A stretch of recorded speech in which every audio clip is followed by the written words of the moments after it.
असदुद्दीन ओवैसी साहब के पास चलते हैं, जो कि आज सुप्रीम कोर्ट में सुनवाई हुई उस वक्त भी मौजूद थे, खुद बैरिस्टर हैं। सर, आपका बहुत बहुत शुक्रिया, आपने वक्त निकाला एनडीटीवी बातचीत से। मेरा छोटा छोटा वैसा सवाल है जो कि लोगों को समझ में आए। सबसे पहला सवाल है कि सुप्रीम कोर्ट के आज के अंतरिम आदेश को क्या अपनी जीत आप मानते हैं? देखिए, जो दूध का जलावा होता है वो छाछ को भी फूंक फूंक कर पीता है। तो हमारा शुरू से लड़ाई ये रही, हमारा शुरू से मुद्दा ये रहा कि ये कानून अनकॉन्स्टिट्यूशनल है, ये काला कानून है। ये कानून वक्फ की जायदादों को, प्रॉपर्टीज को बचाने के लिए नहीं ला रही है मोदी सरकार, बल्कि लूटने के लिए ला रही है। अब आप देखिए कि आज भी हम बड़ा कॉशियसली आपसे कह रहे हैं, और हम मुस्लिम समुदाय को भी और उन तमाम भारत के नागरिकों को जो इस देश की संविधान को और इस देश की भाईचारगी को ताकत मानते हैं। देखिए, हम बात कर रहे हैं तो लिमिटेशन एक्ट सरकार अप्लाई करेगी।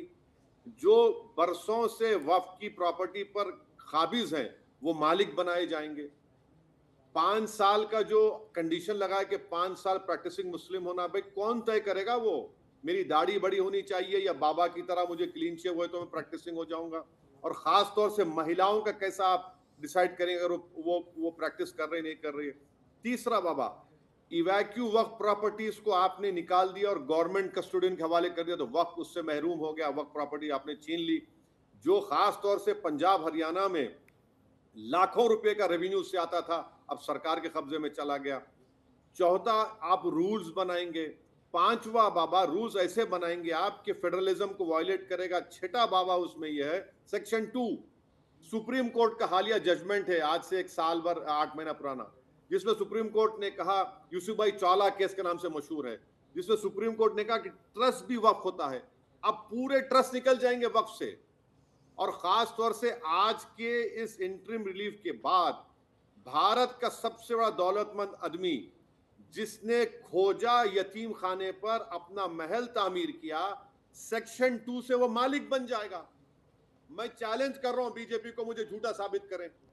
मैं चैलेंज कर रहा हूं फडणवीस को, झूठा साबित करें। तो ये अभी एक प्रोट्रैक्टेड लीगल बैटल, कानूनी जंग चलेगी और खत्म नहीं हुआ है, बल्कि अभी भी आज हम बात कर रहे हैं तो मुसलमान अपनी वक्फ प्रॉपर्टी से महरूम हो रहे हैं। तो असद साहब, क्या आपको क्या लगता है कि सुप्रीम कोर्ट का आज का आदेश क्या इशारा करता है? क्या सुप्रीम कोर्ट का रुख कठोर रहा आज? आप खुद बैरिस्टर हैं, आप बताएं। बाबा, रुख हम नहीं, देखिए, ये बड़ा ही सब्जेक्टिव पर्सनल ओपिनियन हम नहीं दे सकते सुप्रीम कोर्ट के बारे में। Honourable supreme court chief justice की बेंच ने ये कहा कि सेंट्रल वक्फ काउंसिल और स्टेट वक्फ बोर्ड कॉन्स्टिट्यूट नहीं होगा। सुप्रीम कोर्ट ने कहा कि पूरे वक्फ प्रॉपर्टीज जो रजिस्टर्ड है, नोटिफाइड है, गजीटेड है और इंक्लूडिंग वक्फ बोर्ड, उसको डिलीट नहीं कर सकते आप। अब ऑर्डर देखना पड़ेगा, अभी तक अपलोड नहीं हुआ। अगर अपलोड हुआ तो मैंने पढ़ा नहीं, मगर जो बैठकर मैंने सुना वो अब बता रहा हूं। तो यकीनन ये ऑर्डर आया है, मगर इसका अदर साइड मैं आपको भी बता चुका हूं, जो इससे नुकसान जो हमको हो रहा है मुस्लिम कम्युनिटी को। तो सरकार तो अपना काम करेगी और जितना जल्दी हो सके वो लिमिटेशन एक्ट अप्लाई करके पूरे एंक्रोचर्स को मालिक बना देगी। तो ये अभी लीगल बैटल जारी है बाबा, अभी तो लीगल बैटल चलेगी। हमारी मंजिल, हमारा ऑब्जेक्टिव यही है कि ये अनकॉन्स्टिट्यूशनल है, काला कानून है, इसको सरकार को वापस लेना पड़ेगा, या नहीं तो कोर्ट में हम इसको साबित करेंगे इंशाल्लाह। हमारे लॉयर निजाम पाशा और बड़े बड़े वकला हैं, मगर और हमारा प्रोटेस्ट जारी होगा। हम प्रोटेस्ट पीसफुल रखेंगे और अपना प्रोटेस्ट जारी रखेंगे। तो आपकी सबसे बड़ी जो डर जो आपको क्या है, जो वक्फ बाय यूजर की बात कही जा रही है, क्या आपको लगता है कि मस्जिदें हैं, जो मदरसों की ज़मीन है, वो सरकारी घोषित कर दी जाएंगी? कई गांव है प्राइवेट लैंड पर वक्फ अपना क्लेम कर रहा है, इसको आप कैसे एक्सप्लेन करेंगे? इन दोनों चीज़ों पर आप अपनी बात रखें। सबसे पहले तो बात यह बाबा कि कोई प्रॉपर्टी वक्फ कैसे हो सकती है? मिसाल के तौर पर अगर बाबा अपनी प्रॉपर्टी को हिंदू धर्म के रहते मानते हुए भी आप प्रॉपर्टी देना चाहते हैं, जो आप इस सेक्शन ने निकाल दिया, अब कोई गैर मुस्लिम प्रॉपर्टी नहीं दे सकता। अगर बाबा देना चाह रहे हैं तो बाबा वक्फ बोर्ड को लेटर लिखते, वक्फ बोर्ड सर्वे कमिश्नर को बोलता, जो इन्होंने सर्वे कमिश्नर को निकाल दिया अभी, वो लेटर लिखता चीफ सेक्रेटरी को, मैं सर्वे करूंगा। सर्वे करके ऑब्जेक्शन पूछते कि बाबा की प्रॉपर्टी उनकी है, नहीं है तो नहीं है। जब है, जो कहेंगे कि बाबा की प्रॉपर्टी है, तो सर्वे कमिश्नर चीफ सेक्रेटरी को लेटर लिखता और चीफ सेक्रेटरी उस बुनियाद पर गजीट नोटिफिकेशन इशू करती है। वो लीगल डॉक्यूमेंट है। जब सरकारें लीगल डॉक्यूमेंट इशू करती हैं तो आप कैसे हमको गाली दे रहे हैं भाई? वक्फ बोर्ड डिक्लेयर नहीं करता बाबा उसको। सेक्शन 40 में इल्जाम लगाते, जिसको सरकार ने ओमिट कर दिया। अब सेक्शन 40 को जॉइंट वर्किंग कमेटी के सामने माइनॉरिटी मिनिस्ट्री ने आकर कहा कि 30 साल में 530 मर्तबा सेक्शन 40 इस्तेमाल हुआ, जिसमें से सिर्फ 8 केसेस उस सेक्शन 40 के इस्तेमाल के खिलाफ गए। सुप्रीम कोर्ट ने सेक्शन 40 को अपहेल्ड किया। तो ये जो भ्रम, ये झूठ फैला जा रहा है कि जहां पे दस्ती रख दिए, जहां पे गांव बोल दिया, अरे कैसे होगा भाई? Gazette notification state government issue करती है, वक्फ बोर्ड नहीं इशू करता है। मैंने असद भाई पहले ही आपको कहा था कि मैं वो सवाल पूछूंगा आपसे जो कि आम चर्चा में है।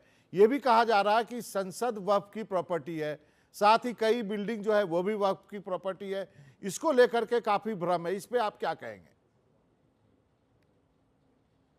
बाबा, आप कभी हैदराबाद आएंगे तो हैदराबाद में एक चौरस्ता है जहां पर एक आदमी बैठता है और बोलता है कि मैं पूरी दुनिया का बादशाह हूं।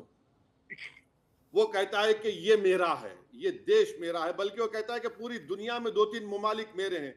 अब दीवानों की कमी तो नहीं है भारत में, मगर कानून के लिहाज से आपको बताना पड़ेगा। और मैं अपनी प्रॉपर्टी अगर दान दे रहा हूं तो मैं अपनी प्रॉपर्टी दान देता हूं।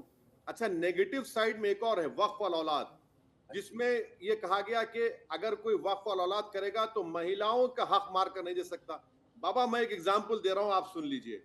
प्राइम मिनिस्टर्स केयर फंड है, क्या प्रधानमंत्री केयर फंड में यह प्रोविजन है कि अगर कोई प्रधानमंत्री को अपनी पूरी संपत्ति देता है तो क्या उसमें महिलाओं का हक मार के नहीं दे सकते? लिखा गया क्या? नहीं लिखा गया। बाबा, मैं अगर अपनी पूरी प्रॉपर्टी को अल्लाह के नाम पे दे रहा हूं, भगवान के नाम पे, ईश्वर के नाम पे, तो इसमें औलाद कहां से आ जा रही है? तो मैं कहता हूं मालिक अल्लाह होगा और बेनिफिशियरीज मेरी औलाद होगी, तो आप उस पर रोक लगा रहे हैं। और बाबा, और एक सुनिए, ओरल ट्रांसफर होता है मुतवल्लीशिप का, माने मैनेजर का, आप उसको भी खत्म कर दिए। तो माने वक्फ बोर्ड अभी भी सिर्फ एक पोस्ट ऑफिस बनकर रह गया है। ये भी कहा जा रहा है कि जो एएसआई की करीब 250 जो प्रॉपर्टीज है उस पर वक्फ का कब्जा है, ऐसी ढेर सारी बातें कही जा रही है। मुझे आप चाहता हूं मैं कि आप इसको क्लेरिफाई करें। तो सच्चर कमेटी, बाबा आप हमारे प्रोग्राम का सच्चर कमेटी, आप अपने रिसर्च टीम को बोलिए सच्चर कमेटी खोलिए। उसके आखिरी के 10 पेजेस में सच्चर कमेटी ने लिखा कि 180 प्रॉपर्टीज वक्फ बोर्ड की एएसआई के इलीगल ऑक्यूपेशन में है। तो इन्होंने क्या किया, सेक्शन 3D लाए थे कि जितने एएसआई के प्रोटेक्टेड एशियन मॉन्यूमेंट से वक्फ की प्रॉपर्टी नहीं होगी, जो अब रुक गया है। 180 प्रॉपर्टीज है बाबा दिल्ली के, जो सच्चर कमेटी ने कहा। अब ना प्रधानमंत्री मोदी कहते हैं ना बीजेपी वाले कहते हैं भाई सच्चर कमेटी को आप इस्तेमाल करते हैं, तो ये भी तो बोलो। 180 प्रॉपर्टीज हैं पूरे देश में, करीब 600 ज्यादा प्रॉपर्टीज हैं जो एएसआई के, तो अभी तो उस पर रोक लगा है। सरकार ये भी कह रही है ओवैसी साहब कि इससे गरीब मुसलमानों का भला होगा, पसमानदा मुसलमानों का भला होगा। आप जैसे लोग इसका विरोध कर रहे हैं क्योंकि आप अपोजिशन में है। 3 तलाक के समय में भी आप लोगों ने विरोध किया लेकिन कुछ हुआ नहीं। हम सरकार से पूछ रहे हैं, एक सेक्शन बता दो तुम, 48 अमेंडमेंट्स लाना।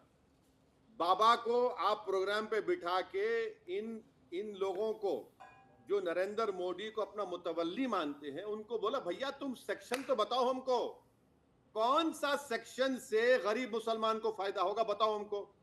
बाबा, जो कब्जे में है उसको आप मालिक बना रहे हैं, आज हम बात कर रहे हैं। तो जो पहले 95 के कानून में था कि अगर कोई एलिनेट करता है तो उसको 2 साल की सजा और नॉन बेलेबल, अभी आपने बेलेबल कर दिया और 6 महीने की सजा कर दी, तो किसको फायदा पहुंचा रहे हैं?